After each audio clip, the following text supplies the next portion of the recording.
Francine Brookins, and I am the presiding prelate of the 5th Episcopal District of the African Methodist Episcopal Church. I am here today with my colleagues, a large portion of the Council of Bishops of the African Methodist Episcopal Church. We represent churches all around the world, and we are here because we came for a Women's Missionary Society Executive Board meeting and could not continue to do our business as usual when we realized how many of the families who are part of us were impacted. So we stopped our business as usual, and we have just returned from a tour and have been deeply impacted. We can't imagine what you feel like. And we are here simply to say we care. We're going to continue to care. We're going to continue to be involved in the rebuilding of Altadena and of Pasadena. I want to present at this time the Senior Bishop of the African Methodist Episcopal Church, Bishop Wilford Jacobus Messiah. Thank you. Thank you, Bishop Brookins, the host bishop. I am usually not a man of a lot of words. But when I went on this tour, I am just dumbfounded when I saw the devastation that the fires brought about. And when you train for ministry, they teach us in clinical pastoral counseling, there's something to say for the ministry of presence. And as the African Methodist Episcopal Church, we have come to say, you are not in it by yourself. We are here to walk this journey with you. We dare not leave California and leave everything the same. We came to make a difference. And it's not just going to be now. The president reminded us last night and this morning again, we going to stick here with you until we see this through. So God bless you. God keep you. It's not enough for us just to pray for you. We going to do some tangible things before we leave here.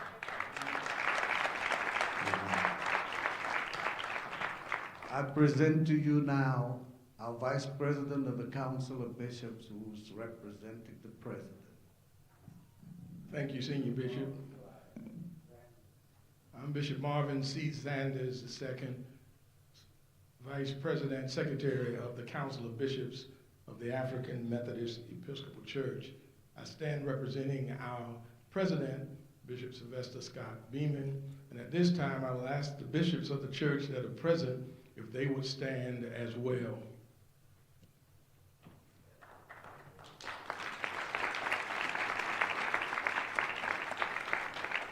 So that you can understand the gravity of our concern and our reach, we represent 39 countries, 5 continents, 2.7 million people. More particularly, we come to the Altadena, Pasadena area today because members, as I heard on the tour, they don't call it just a community, but a family. Members of our family have been impacted, not only in general by members of the First Pasadena AME Church, but also the community as a whole.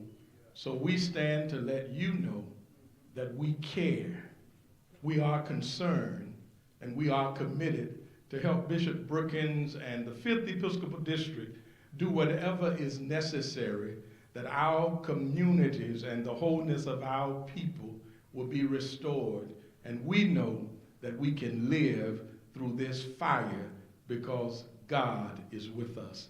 Thank you.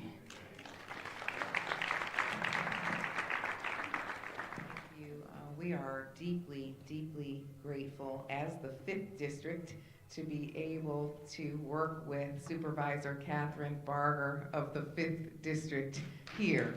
She has been a friend in this community to us. There is not a political division between us because she appreciates the humanity of our situation. Supervisor, would you?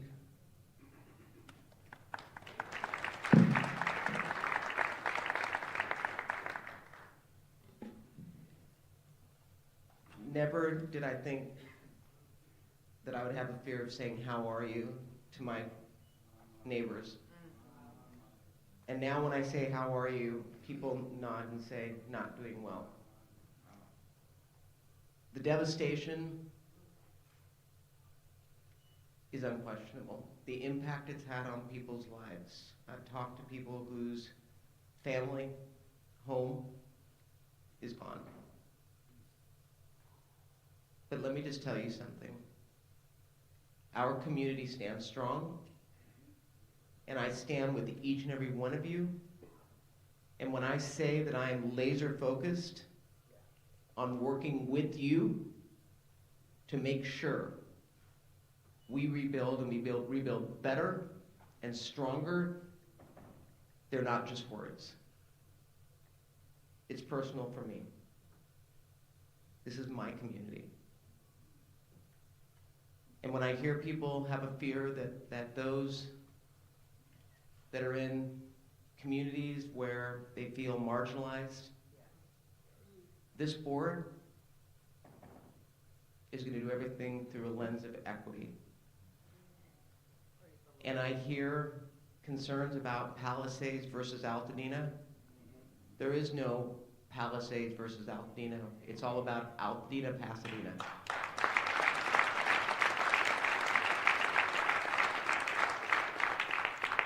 So I want you to know, I hear you, I see you, and I will be here for you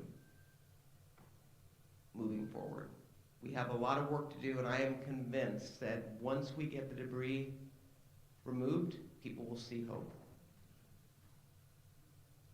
And the real work begins. Making sure that we give you the financing you need to build, making sure that those that have mortgages that are paying a mortgage on dust don't have to worry about a mortgage and choose between a mortgage and rent just to have a roof over their head.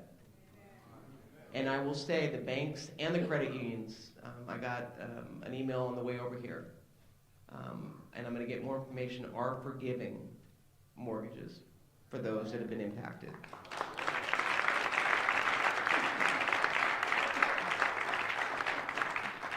But my greatest fear, and that's where I'm going to be looking to you all,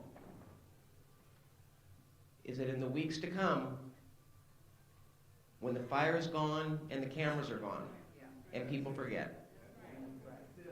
And I've said, we've got to keep the momentum going.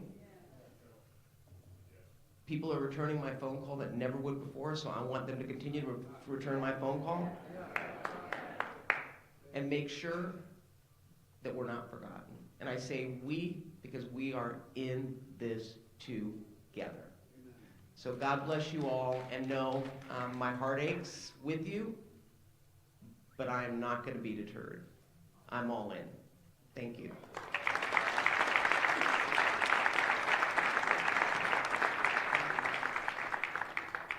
I believe we now have the President Rick Callender.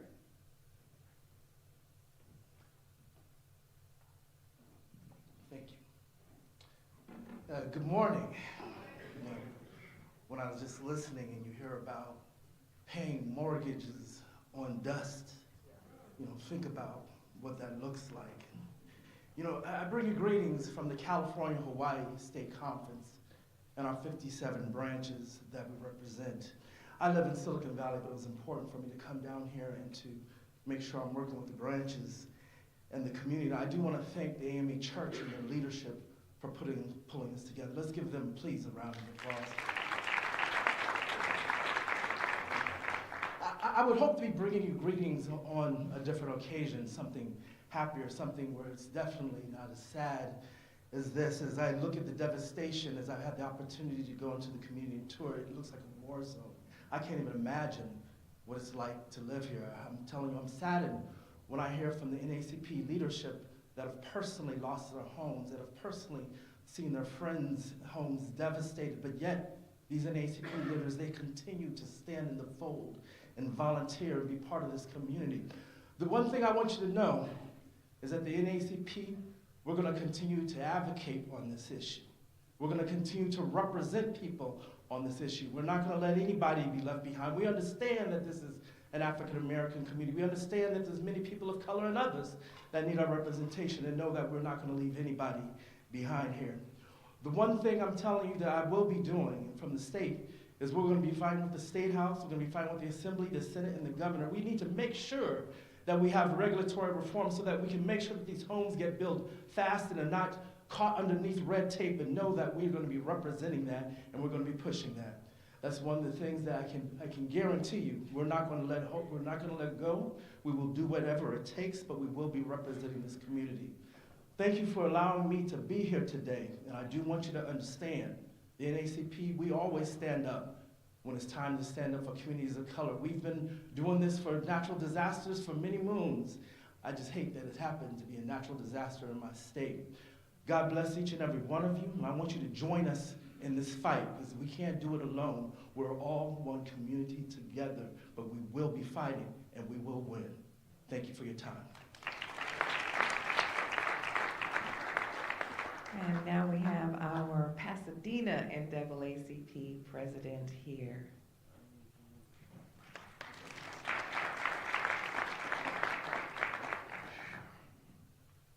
Good morning, good afternoon. Good afternoon, family. I'm coming from a position of a person who have grown up in this community from birth, grandparents who have had a church for over 20 years in the city of Altadena. Went to Edison Elementary School, which is now gone. Went to Elliott Middle School, which is now gone. When you go down the streets of Altadena, Pasadena, you know everybody that's on that street's name. And so it hits different for us. But we're here together, and I'm a man of faith, and one thing that I understand about my faith is this too shall pass. From the Pasadena branch, we're advocating in a different way, in a stronger way. And the reason why I say that is because I'm saying this out loud and clear, as everybody has been saying it. Altadena is not for sale. Pasadena is not for sale. We are making sure that the people who want to stay here, live here, and we're advocating on a whole different level.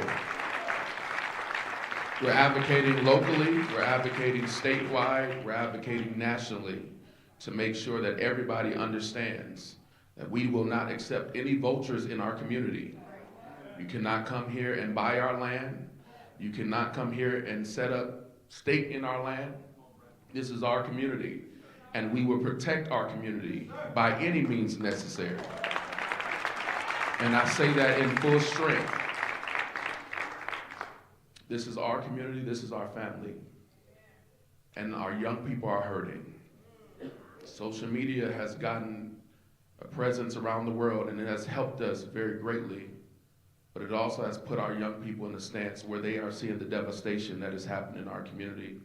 And we have to come also not only making sure that we protect our land, but we have to make sure that we protect our minds and our hearts. And we have to really tap into mental health services for our young people, making sure that they're covered and our families are covered as well.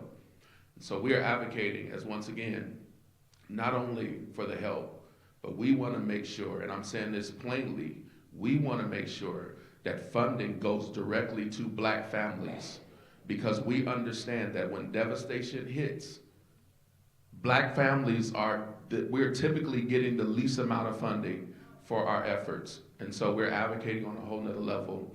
Also, I want to shout out our national team who is here and who has been in the city of Pasadena for a couple of days advocating and pushing for these efforts. And so we're here. I'm not going nowhere. I live here. My stake is here. My community is here for generations. The last thing I'll say is this. Homes are gone. But these are not just homes. These are generational homes. This is generational wealth. And they are gone. So we must make sure that we come together as a community and make sure that every house, and I mean every house, is rebuilt into the capacity that we will be here for generations to come. Thank you guys so much. God bless you. At this time, it is my pleasure to bring the shepherd of this house, Pastor Larry Campbell, to the stand.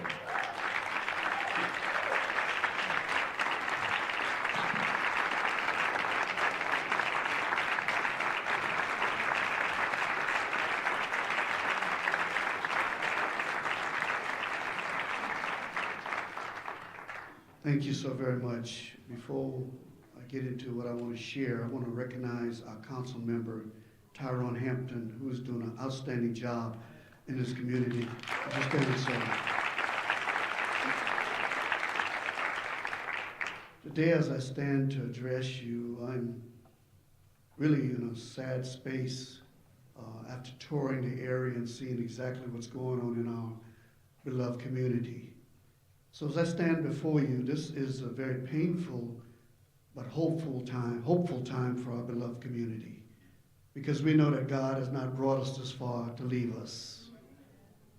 And so on behalf of the people of First AME Church and the wonderful people of the Pasadena, Altadena community, first of all, I want everyone who I just spoke, please stand, because I'm speaking on your behalf. If you're from Pasadena, Altadena, just stand. Just stand. And so on behalf of the wonderful people of First AME Church and all the people of Pasadena, Altadena communities, I'd like to thank the bishops of the AME Church for coming to see about us. Bishop Sylvester Beeman said on last evening that it's important that we acknowledge the ministry of presence, that someone will take the time to come see about us. Not only come see about us, but remind us that we're not in this alone. Not only praying for us, but making sure that there's resources that will come to help us get through these troubled, tough times. So we thank God for our bishops. I want to give a personal shout out to my bishop, Bishop Francine Brookins and Supervisor Burnett, for their excellent leadership, fervent prayers and encouragement, and tangible, somebody say tangible, tangible resources that we would have to help us through these troubling times. On last Sunday, Bishop Brookins and Supervisor was able to send 2 18-wheelers full of resources that we would share in our community.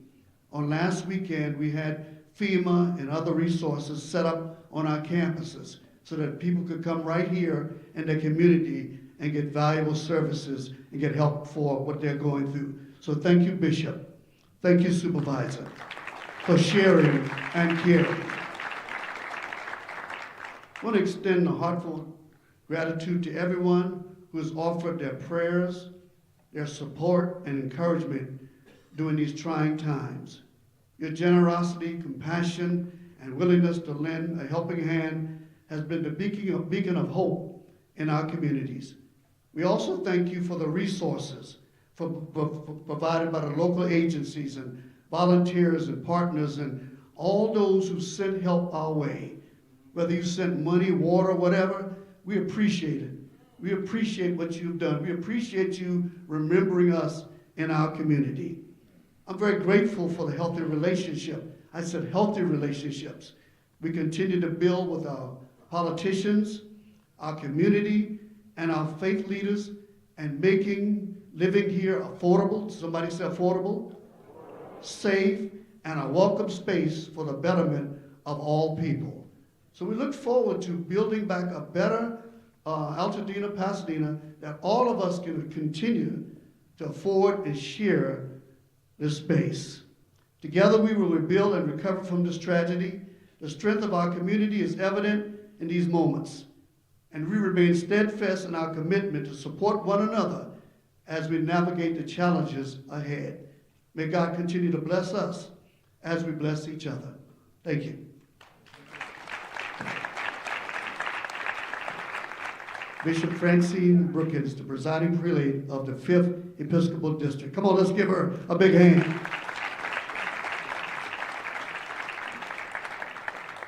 Pastor Campbell and First Lady Campbell were evacuated themselves while they were in the middle of trying to help members. We are really in this together. We are surrounded by AME pastors who also stand in solidarity with their colleague. Would you just stand, AME pastors, or raise your hand so that we can see, the presiding elders, so that we can see. We have with us here Pastor William Shepherd of Brown Memorial, Pasadena. And he is also leading us in these efforts and is a congregation who has had an impact. 5 members were directly impacted, losing 3 homes. We have in our presence Letitia Stewart Smith, who is the pastor of First AME Castaic, and we don't know the status of the evacuations there, but she is here showing solidarity. So we, the bishops of the AME Church and the supervisors of the AME Church, supervisors of mission, these are some very powerful women. The supervisor who works with me, the Reverend Dr. Miriam Burnett, is here. She has been working in disaster logistics for over 30 years, and so is helping us navigate this space to make sure that first our members get the benefit of any resource that we can bring. But we are a liberating and a reconciling community, and we don't see our members as just people who are on our rolls. We see our members as the people we live next to, the people we do groceries with, the people who are not even people who follow Jesus. We just see you as neighbors, as human beings. And so we are concerned. And the African Methodist Episcopal Church, throughout its 20 Episcopal districts, stands with this church and with this community through our prayers and our financial resources. We are committed to walking with the people affected by the Eaton fire, in particular, through this tragedy and to the restoration that we know will come.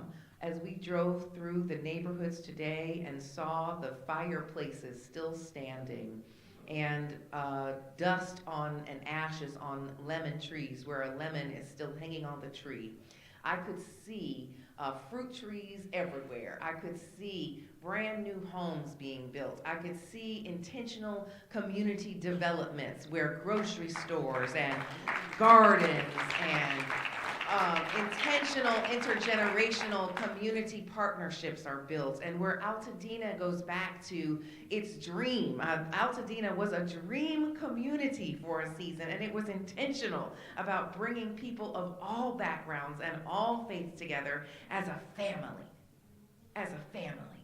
And so we're standing to say your family is bigger, and we are with you, and we're going to help you with this family. Now we need some resources, and we're asking that you would help us with that.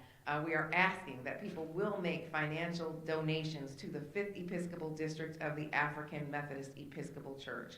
With those donations, we will do everything from meet the needs of members who are staying in hotels who haven't gotten their FEMA money yet, to working with developers who we know are trusted persons and contractors who we know are trusted persons, and each of you and the supervisor to figure out what is the dream for rebuilding. And we're coming in with the NAACP, and we're coming in with your government agencies, and we're coming in with your community partners, and we're coming in accountable and transparent. For every dollar that comes to us, you will see who it impacted. And hopefully you'll be able to come back for the next meeting where we come back and say, look what we did together as we rebuilt. And let us be a model for how America could rebuild itself after the flames that we are experiencing. May God bless you and keep you is our prayer. Thank you very much for coming. This ends the press conference.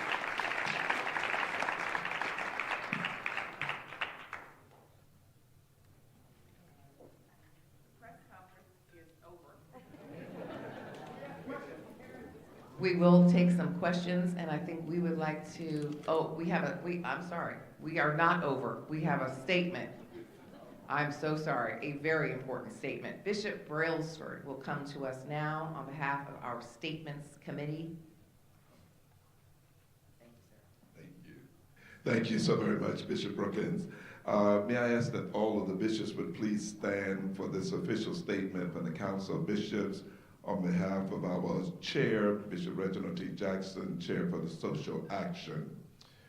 We, the members of the Council of Bishops of the African Methodist Episcopal Church, have come here today to lift in prayer and commit our support to all the people and families of Los Angeles and surrounding communities whose lives have been severely impacted and changed in a devastating way as a result of these fires.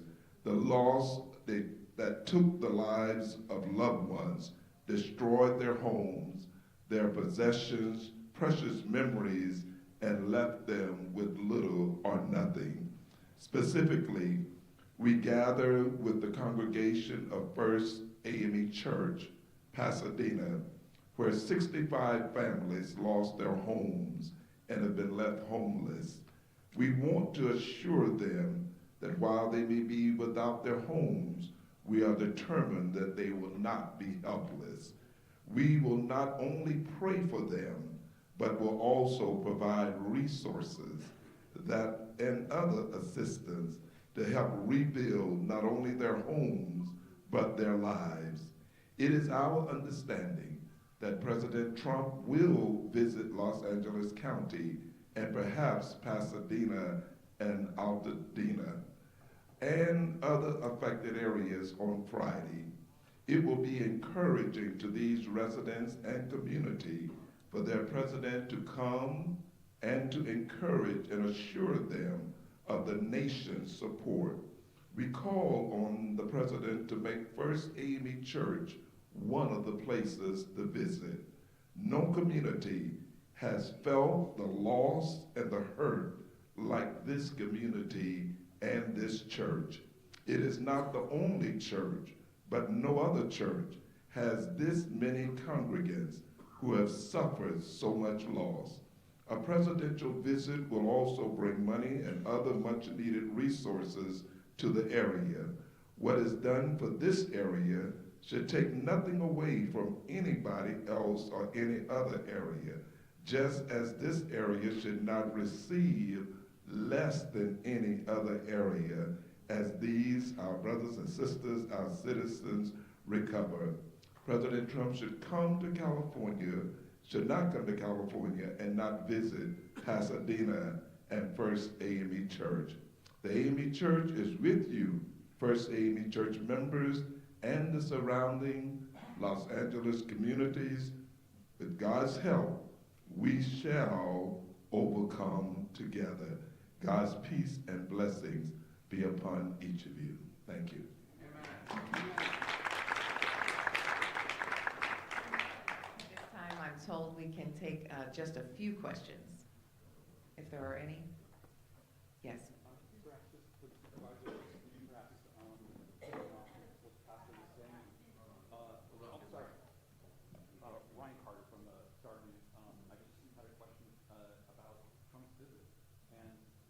Supervisor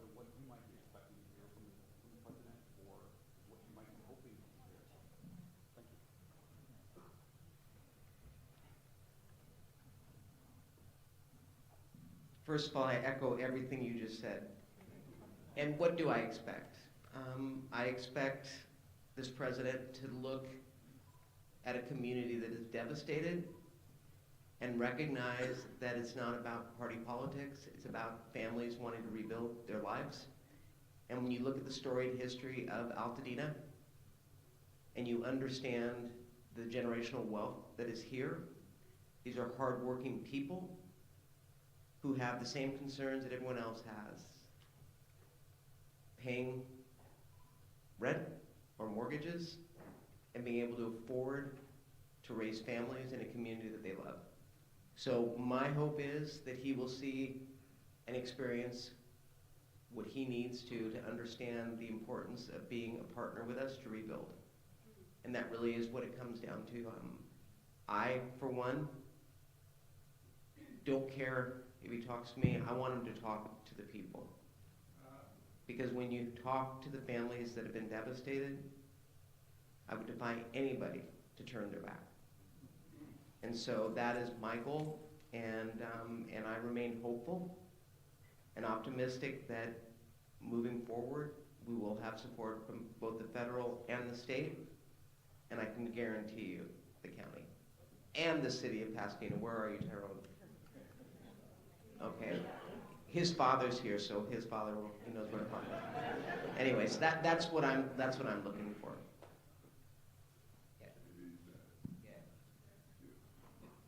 Hello? Yes, my name is Drexel Johnson. I'm the founder and executive director of Black Contractors Association. And I'm really concerned about what I'm hearing today because I start hearing the same things in '92. And from '92 till now, it's almost impossible for black people and black contractors to get a fair shake.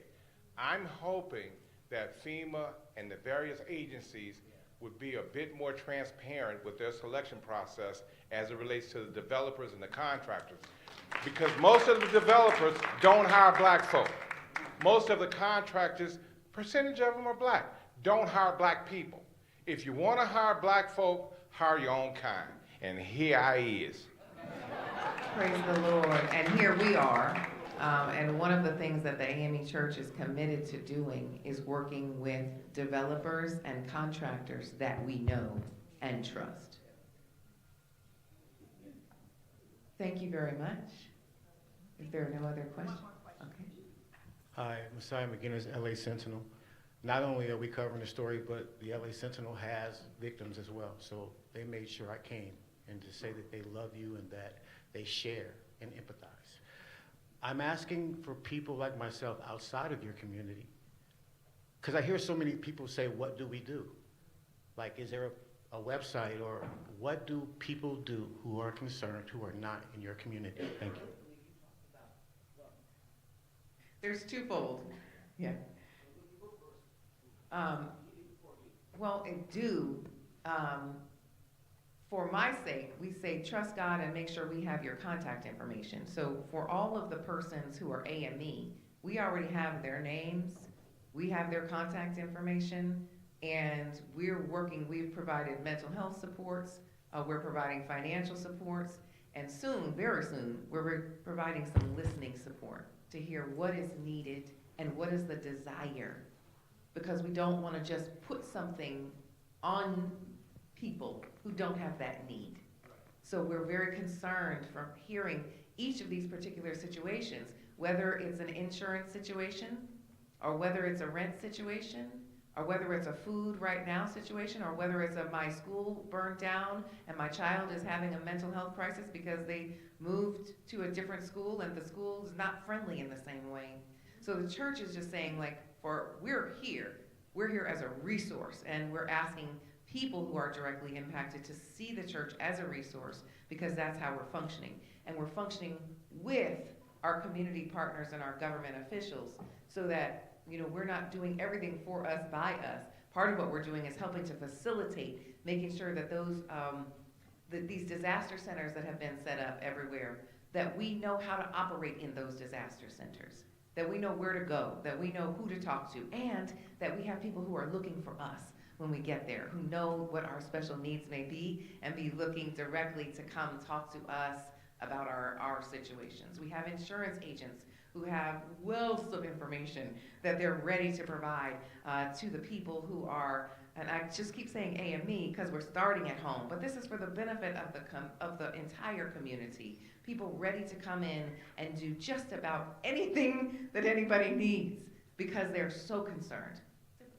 And then I will just add on to that, we are standing up a fund, and we've got people who wanted to write big checks, big checks, and didn't know where to send them. So LA County is opening up LA County Fund, and I just looked at the language yesterday, and priorities being given to marginalized communities. That is our priority. When I say the county talks it, we also walk it. So in the next probably 2 days, it'll be standing up, and I already know of 2 people that want to write checks for millions to put into it. How closely we're walking together. Yeah, we are. You're gonna be tired of me. Okay. Anyway, yeah, so stay tuned, and I would caution everybody, by the way, there are predators out there that are taking advantage. I talked to someone whose likeness was up on a GoFundMe, and it was not their GoFundMe. So be aware, and GoFundMe has been incredible about trying to really weed out these individuals, but please be careful with who you are sending anything to, because there are people out there that are going to take advantage of those that are in pain. Thank you very much. We need to conclude the press conference. I just wanted to say that my name is Dr. Regina Smith. I'm president of LA County Commission for Women, and I want to thank Supervisor Barger, and I also want to thank Commissioner Lena Kennedy for being here and doing all the great work that you're doing. We stand with you.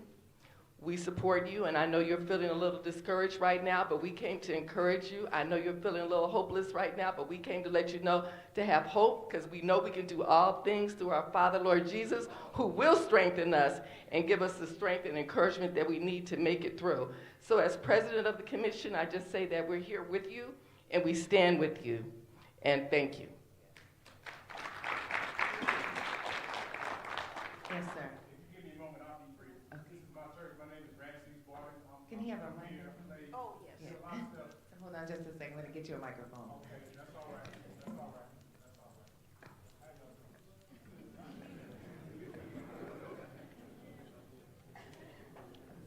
all right. My name is Ramses Barden. This is my home church. I've been coming here since long time. Pastor Campbell and Ms. Letitia Smith and all y'all, I love y'all. It's good to see y'all. It's happy to be home. There's some stuff on my heart, but without getting emotional, I just want to say that I and a few other young men and women have been organizing, much like Brother Drexel. I was at that meeting last night that y'all had, and I only stopped by for about 15 minutes. But they aren't the only folks that are meeting that have a heart for this community, that are from here, and that are organized and ready to work and do whatever work is necessary within the field that they know. There are others. We are here, from the elders to the youth. We are here, we are prepared. What we need to know is where and how we can continue to come together. And I'm talking about my people, right? And if there's anything we could do on the official capacity, this is a historic community. And there are other historic communities. And I'm hearing people that I know say, I didn't know Altadena was that way. I didn't know. Well, it is, and there are others. And we need to make sure that we are strong from the inside out, because there are folks who are willing, who are powerful, who are strong, who are smart, who are committed, who grew up here, and who know other folks who are willing to do that work as well. I just want to say, we ready. I know. We ready, and don't forget us. Y'all have patience with us, because we know how it is when it comes to organization. Have the endurance, have the courage to trust somebody that you don't always trust. Right, that we have to overcome some of the stuff that's in our hearts that we've been dealing with for some generations. Because if we're going to go where we say we're going to go, and I know we're going to go, we got to go together, y'all. I promise you. Pastor Campbell. I love y'all. Thank you, Pastor Campbell. Everybody. This is the place, we have to conclude the press conference. We are not, the supervisor and I will be here to respond to a few more questions. This is the place to come. This is the place. This is going to be the organizing spot. For us, and this is the place where we bring all these gifts and resources together and strategize about our way forward. Thank you, Pastor Campbell, and thank you all for coming.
I'm going to talk to you, Diane. We're going to make sure your voice is heard. I promise you.